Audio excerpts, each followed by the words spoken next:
ಪ್ರಿಯ ಸ್ನೇಹಿತರೆ, ನಾನು ನಿಮ್ಮ ಅನುಮಾನಾಡಿನ ಚಮನ ಮಾಡುವ ನಮಸ್ಕಾರಗಳು.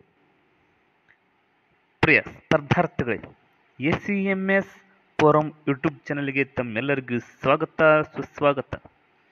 ಇದು master RRB NTPC mathematics class ಸರಣಿಯಾಗಿದ್ದು, ಇಂದಿನ ದಿವಸ ನಾವು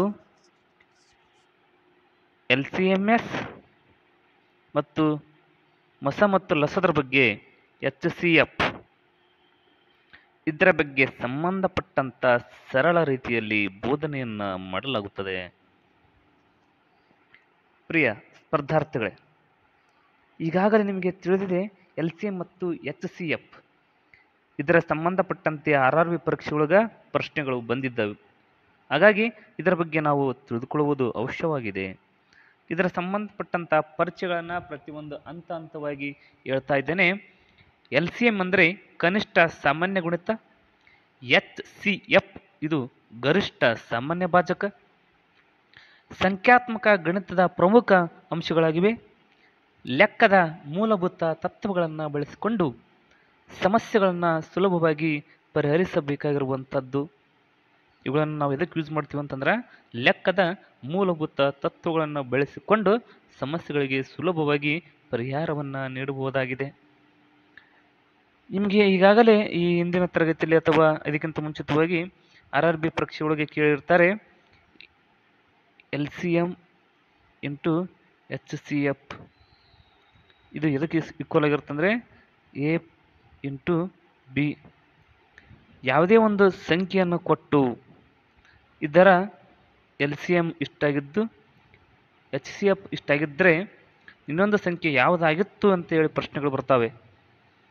ಈ ಥರ ಪ್ರಶ್ನೆಗಳು ಬರಕಂತ ಬಂದಾಗ ಮೊದಲು ನಾವು ಇದರ ಬೇಸಿಕ್ ಮಾಹಿತಿ ತಿಳ್ಕೊಂಡ್ಬಿಟ್ಟಿವಿ ಅಂತಂದ್ರೆ ನಂತರ ಯಾವುದೇ ಪ್ರಶ್ನೆ ಬಂದರೂ ಕೂಡ ನಾವು ಸರಳವಾಗಿ ಉತ್ತರ ನೀಡಬಹುದು. LCM ಮತ್ತು HCF ನಡುವಿನ ಸಂಬಂಧ, ಇವರ ನಡುವೆ ಏನು ಅನ್ಯೋನ್ಯವಾಗಿರುವಂಥ ಸಂಬಂಧ ಐತಿ, ಮೊದಲು ಅದು ಬೇಕಲ್ವಾ. ಎರಡು ಅಥವಾ ಹೆಚ್ಚಿನ ಸಂಖ್ಯೆಗಳ ಕನಿಷ್ಠ ಅಂದರೆ ಕಡಿಮೆ ಸಾಮಾನ್ಯ ಅಂದರೆ ಕಡಿಮೆ ಇರಬೇಕು ಸಂಖ್ಯೆ. ಯಾವ ಒಂದು ಸಂಖ್ಯೆಯು ಅದರ ಮೂಲಕವಾಗಿ ಹೆಚ್ಚುತ್ತಾ ಹೋದಂತೆಲ್ಲ ಮತ್ತು ಸಂಖ್ಯೆಗಳ ಎರಡು ಅಥವಾ ಹೆಚ್ಚಿನ ಸಂಖ್ಯೆಗಳ ಕನಿಷ್ಠ ಸಾಮಾನ್ಯ ಗುಣಿತಕ್ಕೆ ನಾವು LCM ಅಂತ ಕರಿತೀವಿ. HCF ಅಂದರೆ ಎರಡು ಅಥವಾ ಹೆಚ್ಚಿನ ಸಂಖ್ಯೆಗಳ ಗರಿಷ್ಠ ಭಾಜಕ. ಅಂದರೆ LCM ದೊಡ್ಡ ಸಂಖ್ಯೆ ಆಗಿರುತ್ತೆ, HCF ಅಂತಂದ್ರೆ ಸಣ್ಣ ಸಂಖ್ಯೆ ಆಗಿರುತ್ತೆ. ಏನಾಗಿರುತ್ತೆ? ಚಿಕ್ಕ ಸಂಖ್ಯೆ ಆಗಿರುತ್ತೆ. ಇಲ್ಲಿ ಸರ್ ಕನಿಷ್ಠ ಅಂತ ಕೊಟ್ಟಿದ್ರಿ, ಇಲ್ಲಿ ದೊಡ್ಡ ಸಂಖ್ಯೆ ಅಂತ ಇದೆ, ಅಬ್ಸರ್ವ್ ಮಾಡಬೇಕಾಗಿರುವುದು. LCM ಕನಿಷ್ಠ ಅದು ಕಡಿಮೆ ಇರುತ್ತೆ, ಆದರೆ ಅದು ದೊಡ್ಡ ಸಂಖ್ಯೆ ಆಗಿರುತ್ತೆ. ಆದರೆ HCF ಏನಾಗಿರುತ್ತೆ? ಗರಿಷ್ಠ, ಅದರ ಸಂಖ್ಯೆ ಯಾವ್ದಾಗಿರುತ್ತೆ? ಚಿಕ್ಕ ಸಂಖ್ಯೆ ಆಗಿರುತ್ತೆ. ಅದು ಒಂದು ಸಂಖ್ಯೆ ಅವೆರಡರಿಂದ ಅಂದರೆ ಚಿಕ್ಕ ಸಂಖ್ಯೆ ಅವೆರಡು ಕೊಟ್ಟಿರುವಂಥ ಎರಡು ಸಂಖ್ಯೆಗಳನ್ನು ಭಾಗವಹಿಸ್ತಾ ಇದ್ದರೆ. ಇವಾಗ ನಾವು ಲೆಕ್ಕ ಹಾಕುವಂಥ ವಿಧಾನಗಳನ್ನು ನೋಡೋಣ. ಈಗ ನಿಮಗೆ ಇಷ್ಟವಾಗಿರುವಂಥ ಲೆಕ್ಕದ ಮೂಲಕ ನೀವು ಮೂರು ವಿಧಾನಗಳಿವೆ. ಈ ಮೂರು ವಿಧಾನದೊಳಗೆ LCM ಕೂಡ ನಾವು ಲೆಕ್ಕ ಹಾಕ್ಬೋದು. ಸರ್ ಹೇಗೆ ಲೆಕ್ಕ ಹಾಕೋದು ಅದನ್ನು ಕೂಡ ಎಕ್ಸಾಂಪಲ್ ನೋಡಿ ಬಿಡೋಣವ. 4 ಮತ್ತು 6ರ LCM ಕಂಡುಹಿಡಿಯಿರಿ. ಹೌದಾ? 2 3 2 2. ನಂತರ 2 ಮತ್ತು 3 ಒಂದೇ ಮಗ್ಗಿಯಲ್ಲಿ ಹೋಗುತ್ತದಾ? ಹೋಗುವುದಿಲ್ಲ. ಹಾಗಾದರೆ 2 3 6, 6 2 12. 12 ಎಂಬುದು ಏನಾಗುತ್ತಪ್ಪ ಅಂತಂದ್ರೆ 4 ಮತ್ತು 6ರ LCM ಆಗಿರುತ್ತೆ. ಅದೇ ಪ್ರಕಾರ HCF ಲೆಕ್ಕ ಹಾಕುವುದು ಹೇಗೆ? HCF ಇದನ್ನು ಕೂಡ ನಾವು ಯಾವ ವಿಧಾನದ ಮೂಲಕ ಅಂದರೆ ಮೂರು ವಿಧಾನಗಳಿವೆ ಸ್ನೇಹಿತರೆ. ಈ ಮೂರು ವಿಧಾನಗಳ ಮೂಲಕ ನಾವು ಏನು ಮಾಡ್ಬೋದಪ್ಪ ಅಂತಂದ್ರೆ ಲೆಕ್ಕಾಚಾರ ಮಾಡ್ಬೋದು. ಹಾಗಾದರೆ ಸರ್ ಇದಕ್ಕೊಂದು ಎಕ್ಸಾಂಪಲ್ ಕೊಟ್ಬಿಡಿ ನೋಡೇ ಬಿಡೋಣ ಅಂತಂದರೆ 12 ಮತ್ತು 18 ಇವೆರಡರ ನಾನು ಈ ಸೈಡ್ ಬರ್ತಾ ಇದ್ದೀನಿ ಅಂತ ಇದು ಮಾಡ್ಕೊಂಡು ಹೋಗ್ಬಿಡಿ. 12 18 ಇದರ HCF ಕಂಡಿಡಿ ಅಂತಂದಾಗ ಕೊಟ್ಟಿರುವಂಥ ಸಂಖ್ಯೆಗಳು ಯಾವ ಚಿಕ್ಕ ಸಂಖ್ಯೆಯಿಂದ ಭಾಗವಾಗುತ್ತೆ ಅನ್ನೋದು ಬಹಳ ಮಹತ್ವಪೂರ್ಣವಾಗಿ ಗಮನಿಸಬೇಕು. ಇದು 6, ಇದು 9. 2ರ ಮಗಿಗೆ 3 ಇರೋಗಲ್ಲ ಅಂದರೆ 3 ಮಗಿಗೆ ಹೋಗುತ್ತೆ.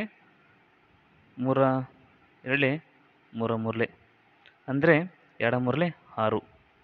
ಇಲ್ಲಿ ಗಮನಿಸಬೇಕು ತಾವು ಏನು ಗಮನಿಸ್ತಾ ಇದ್ರಿ? ಇಲ್ಲಿ ಕೊಟ್ಟಿರುವ ಸಂಖ್ಯೆ 12 18 ಇದ್ರದ್ದು ಏನಾಗುತ್ತೆ ಅಂತಂದ್ರೆ 2 2 ಇಂಟು 3 ಬಂದಿದೆ.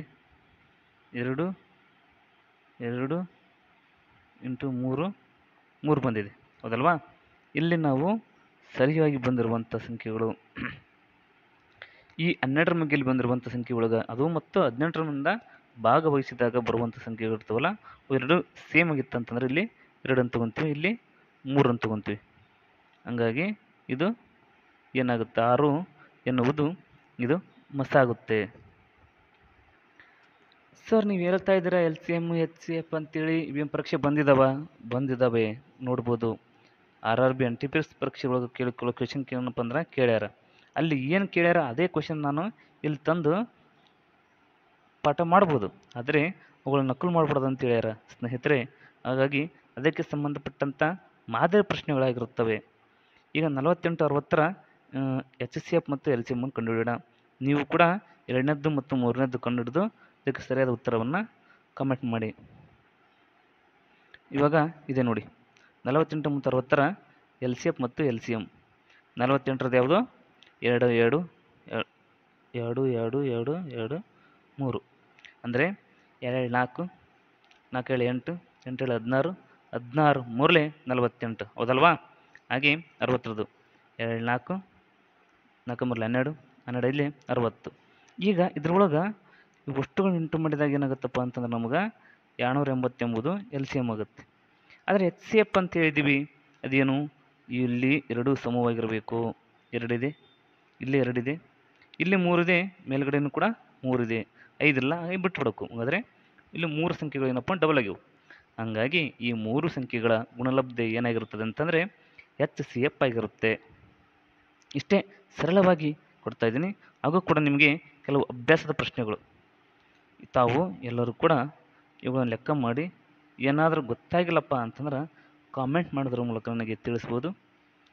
ನಿಮ್ಮೆಲ್ಲರಿಗೂ ಸರಳವಾಗಿ ಹೇಳುವಂಥ ಹಂತದೊಳಗೆ ಆರಂಭ ಮಾಡಿದ್ದೇನೆ ಸ್ನೇಹಿತರೆ. ನಾನು ಕೆಲವು ತೊಂದರೆಗಳನ್ನು ಅನುಭವಿಸ್ತಾ ಕೆಲವು ತಪ್ಪುಗಳನ್ನು ಕೂಡ ಮಾಡ್ತಾಯಿದ್ದೀನಿ, ಕೆಲವು ತಪ್ಪುಗಳು ಕೂಡ ನಡೀತಾ ಇದ್ದಾವೆ. ಅದಕ್ಕೆ ಒಂದು ಮಾತಿದೆ, ಏನಪ್ಪ ಅಂತಂದ್ರೆ ಆದರ್ಶ ಇರುವಂಥ ಒಬ್ಬ ವ್ಯಕ್ತಿ 1000 ತಪ್ಪು ಮಾಡ್ತಾನಂತ. ಆದರ್ಶ ಇರುವಂಥ ಒಬ್ಬ ವ್ಯಕ್ತಿ 1000 ಅಂದರೆ ನಿಯಮಗಳು ತತ್ವಗಳು ಇರುವಂಥ ವ್ಯಕ್ತಿ 1000 ತಪ್ಪು ಮಾಡಿದ ಅಂತಂದ್ರೆ ಏನು ಆದರ್ಶಗಳಿಲ್ಲದ ಒಬ್ಬ ವ್ಯಕ್ತಿ 10,000 ತಪ್ಪುಗಳು ಮಾಡ್ತಾನೆ, ಹೌದಾ? ಹಾಗಾಗಿ ನಾನು ಕೂಡ ಕೆಲವು ತಪ್ಪುಗಳನ್ನು ಮಾಡ್ತಾಯಿದ್ದೀನಿ. ಅವನ್ನು ತಮ್ಮಲ್ಲಿ ಹೊಟ್ಟೆಲ್ಲಿ ಹಾಕ್ಕೊಂಡು ನಾನು ಕೂಡ ಮುಂದಿನ ದಿವಸ ಅತ್ಯುನ್ನತವಾಗಿ ಕ್ಲಾಸನ್ನು ಬೋಧಿಸಬೇಕಾಗಿದೆ. ಅದನ್ನು ಕೂಡ ನಾನು ಪ್ರಯತ್ನ ಪಡ್ತಾ ಇದ್ದೇನೆ. ಇನ್ನೂ ಕೂಡ ನನಗೆ ತಿಳಿದಿರುವಂಥ ಮಾಹಿತಿಗಳನ್ನು ನಿಮ್ಮ ಮುಂದೆ ಹಂಚಿಕೊಳ್ತಾ ಇದ್ದೇನೆ. ಕೆಲವು ಸಮಸ್ಯೆಗಳು ಬರ್ತಾಯಿವೆ, ವಾಯ್ಸ್ ಸರಿಯಾಗಿ ಕೇಳ್ತಾ ಇಲ್ಲ, ಸ್ವಲ್ಪ ಗೊರೆ ಆಗ್ತಾಯಿದೆ. ಆದರೂ ಕೂಡ ನನ್ನ RRB ಸಂಬಂಧಪಟ್ಟಂತೆ ಮ್ಯಾಥ್ಸ್ ಕ್ಲಾಸ್, ಯಾವುದು RRB ಸಂಬಂಧಪಟ್ಟಂತೆ ಮ್ಯಾಥ್ಸ್ ಸಿಲೆಬಸ್ ಏನಿದೆಯಲ್ಲ ಅದರ ಬಗ್ಗೆ ಸಂಪೂರ್ಣವಾಗಿರುವಂಥ ಬೇಸಿಕ್ ಕ್ಲಾಸ್ ಮೊದಲಿಗೆ ಈಗಾಗಲೇ ಆರಂಭ ಮಾಡಿದ್ದೇನೆ, ಅದನ್ನು ಮುಗಿಸ್ತೇನೆ. ಮತ್ತೇನಾದರೂ ಗೊತ್ತಾಗಿಲ್ಲ ಅಂತಂದ್ರೆ ಮತ್ತು ಅದರ ನಡುವೆ ಮತ್ತು ಹೊಸ ಹೊಸ ವಿಧಾನಗಳು ಗೊತ್ತಾದವು ಅಂತಂದ್ರೆ ಅವನ್ನು ಕೂಡ ಒಳ್ಳೆ ಸರಣಿ ಮೂಲಕ ಆರಂಭ ಮಾಡುತ್ತೇನೆ. ಇಲ್ಲಿವರೆಗೂ ಕೂಡ ನಾನು ನುಡಿದಂಥ ಪ್ರತಿಯೊಬ್ಬರಿಗೂ ಕೂಡ ನಿಮ್ಮ ಅಂತರಾತ್ಮಕ್ಕೆ ಶರಣಾರ್ಥಿಗಳನ್ನು ಹೇಳ್ತಾ ಇದ್ದೇನೆ ಸ್ನೇಹಿತರೆ. ಎಲ್ಲರಿಗೂ ಕೂಡ ಧನ್ಯವಾದಗಳು.